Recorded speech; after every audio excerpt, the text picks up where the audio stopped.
Greetings YouTube, I hope all is well.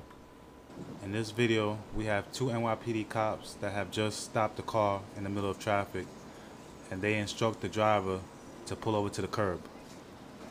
As the officer is approaching the vehicle from the rear, he sees another one of his fellow officers coming from around the corner and yells to him, does he want a cell phone? Which is asking him, would he like to write the ticket to go towards his quota? Otherwise, I'm sure he would have wrote it himself.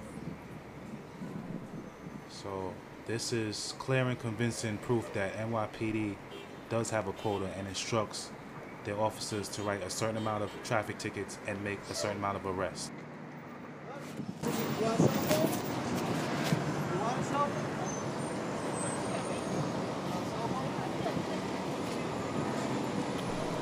So here we have it. We have a motorist that is pretty much reduced to a baseball trading card as this NYPD cop takes his license and offers it up to another cop that was around the corner and didn't even observe the offense. You know, all in the name of meeting their productivity goals. This is one cop helping another cop meet his quota. So as I'm standing there recording this, an older gentleman just walks up to me and just begins to voice his frustration and his anger at what the NYPD are doing in our community. And they're out there like it's a war zone. It's crazy. It's crazy. I read an article in yesterday's paper. I actually tore it out. But right at the stop, I don't know if it's this side or that side. See what I'm here? He pulled the guy over, and the guy had a bottle of Snapple. Yeah. Kiwi, strawberry. I'm talking to you, you're a much younger man, but you got to be careful of these dogs out here, man. I'm actually recording them right now for my website.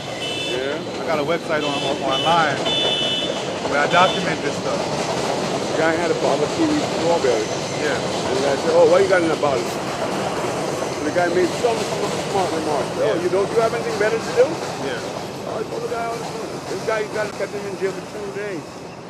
The guy's a teetotaler. You know who a teetotaler is, right? The guy doesn't drink. A teetotaler is the person who doesn't drink. Yeah. And he's a Mormon, he claims also. Yeah. And these guys knocked him up.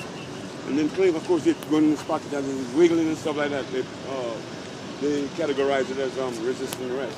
So you as a young man, as a young black man, you got to be very careful out here, man. Yeah. Don't take any chance. Don't have nothing to say to them. No, I don't got nothing else.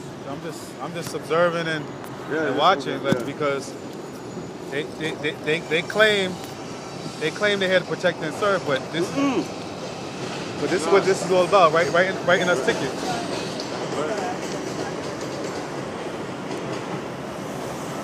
Like a profiling. Yeah. You know, the profiler you look like. That's I what probably this have is. an event.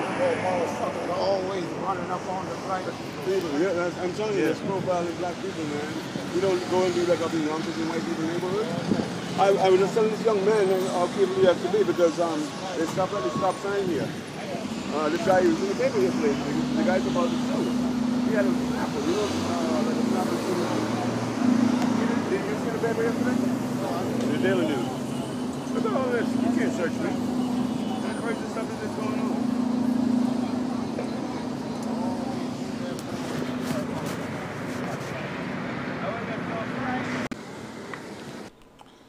So the officer that came from around the corner, I guess he had already filled his quota, so now the officer that initially stopped the motorist, he just goes ahead and turns it into a traffic search. So now without any probable cause and without a warrant, the cop is inside the motorist's vehicle looking for guns and drugs. Any excuse to put those handcuffs on that man and get him into the criminal justice system so that we gotta pay to house him.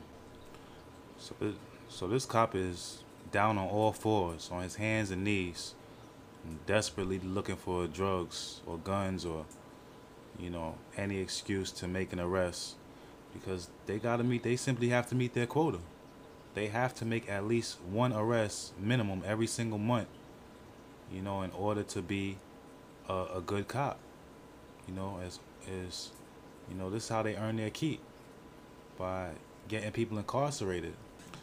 It's all about taking one more person off the street and transforming them into a commodity, a body that we taxpayers have to pay to keep incarcerated. That's why there's no money for health care, fire departments, or schools.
See, look at that. We ended up getting a bonus. Another stop and search.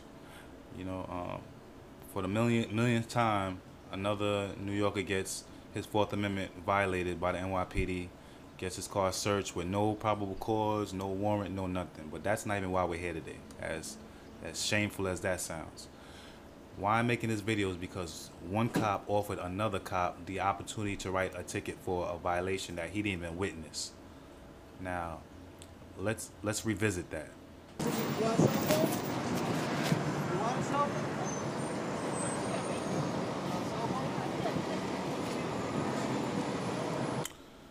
Okay, so we just saw an NYPD cop pull over a car, then offer the opportunity to write the summons to a fellow officer that was around the corner at the time.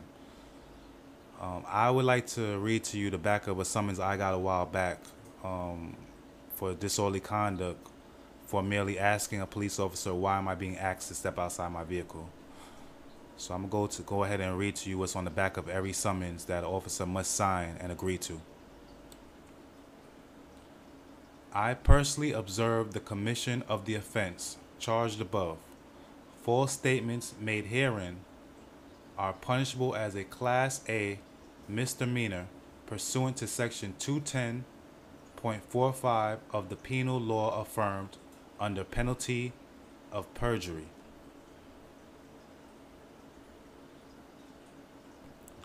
So even though the officer that initially stopped the car, he knew that an officer has to personally observe the commission of an offense to write a summons, he still offered someone who was around the corner the opportunity to write a summons. I mean, this is total disregard of the oath they took to protect and serve the citizens of New York City. You know, I'm like, why don't they care that we have to pay these $100+ fines? Our insurance goes up when we get points on our license. Why don't they care? The reason why they don't care is because the NYPD gives the police officers quotas. They have to write a certain amount of tickets. They have to make a certain amount of arrests. They have to issue a certain amount of summonses. It's all about numbers. Like Adele Palenko said and Officer Adrian Schoolcraft said, they force and they pressure these police officers to come back with numbers, to make sure the criminal courthouse lines are wrapped around the corner every morning. And this is wrong, and we have to come together and we have to do something about it. If we have to even march down to One Police Plaza in Manhattan and let them know that we can't take this anymore. In these hard economic times, there's no way we can afford to pay these high-priced summonses and take the constant abuse and harassment that they force these police officers to inflict upon us. And I'm asking everybody to please share this video, to rate it, to comment on it, to download it and upload it on your channel, to put it on your blog. Let's make this viral. Let's let the NYPD know that we know what they're doing and we're not going to take it anymore. They're literally ticketing us into oblivion, ticketing us into poverty. You know, this is outrageous, and we have the proof right here. We have the proof. So let's do something about it. I appreciate you guys watching the video. Please share. Please comment. What you do does matter. We do have power. Collectively, we have power. Dragon now work it out. So we have to chant down Babylon. Chant down Babylon.